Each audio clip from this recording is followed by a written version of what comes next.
I am gonna swing this axe like a crazy mother.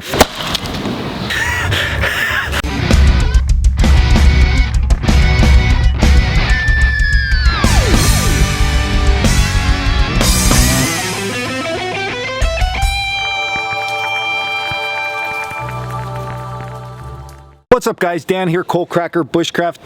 Don't be that guy. Don't be that guy, okay? We know that you're tough and you have big muscles and that you have a big sharp axe, but don't be that guy. An axe injury is probably one, I'm gonna say it's the worst injury that you can have in the woods.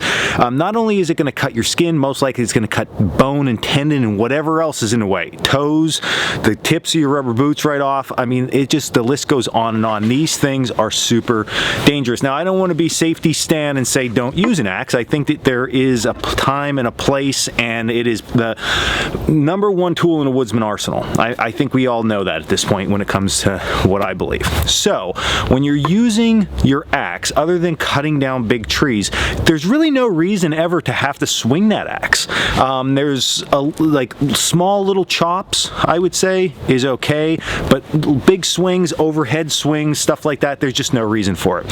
So that brings me to today's video of we're splitting firewood, okay? Maybe we cut it up with our buck saw, we bring it back into camp, and now we have to split it. Well, what are we gonna do?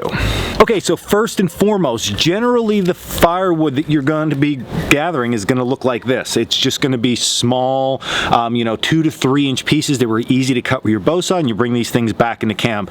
These, of course, can be troublesome to split because #1, they might be a little bit tough to stand if you don't get a nice straight cut on it. If you broke it, impossible to stand. And then the other thing is it's such a small target. I mean, when you're, think about it, you're swinging this thing, you got to get it, you're missing, you want to get nice splits so you don't have to do triple the work or quadruple the work. So what do? So we grab another piece of wood and we use it as a baton. This is probably one of the most overlooked aspects of axe work that I see in the world of bushcraft and survival today. Okay, so #1, I'm going to just address if we are going to move that axe whatsoever before we get to the batoning. So we get our piece of firewood and we're actually going to chop and use our axe. So no swinging like you're trying to hit a home run, small chops. That's like 8 to 12 inches of movement maximum. So I get my piece of wood, I get something to cut into because we don't want to be cutting down into the ground with our axe if we can help it. And then we want to get ourselves in a good position, which is normally a kneeling position on our knees this way, that if I miss or it deflects off, I'm going to hit this log or I'm going to go down into the ground. I'm not going to be able to come up into my leg. You can see the weird position I'm in to get this axe to actually hit my leg. So if I'm only going this much and it deflects, it's going to hit here or it's going to hit the ground, okay, before it's going to come up and hit my knees. So I would still move myself back just a little bit, small chopping motions, I miss, I'm down into the ground, we can fix the axe quicker than we can fix our leg, okay? So that's #1. The biggest downfall with this though is wet, muddy ground. You got to be down on your knees, and some individuals have a harder time depending on their flexibility and age and fitness level to actually get in this position. For a while it starts to cramp everything up. So the second thing, the batoning, is where this is the best. With the batoning method and our axe, we can actually get up off the ground. We can start to utilize a higher cutting surface. You should never, with a short hatchet or axe, okay, be up on a big cutting stump swinging it, because think about it. Now I swing this thing, look where that's going, right into kneecaps, right into calves. So we really want to try to eliminate that danger area, okay? So we're going to get up on a higher area, just use the baton method. It works absolutely great.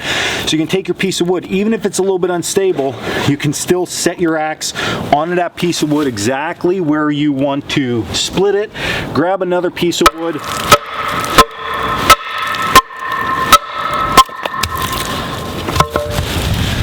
and with a few hits, you're good to go.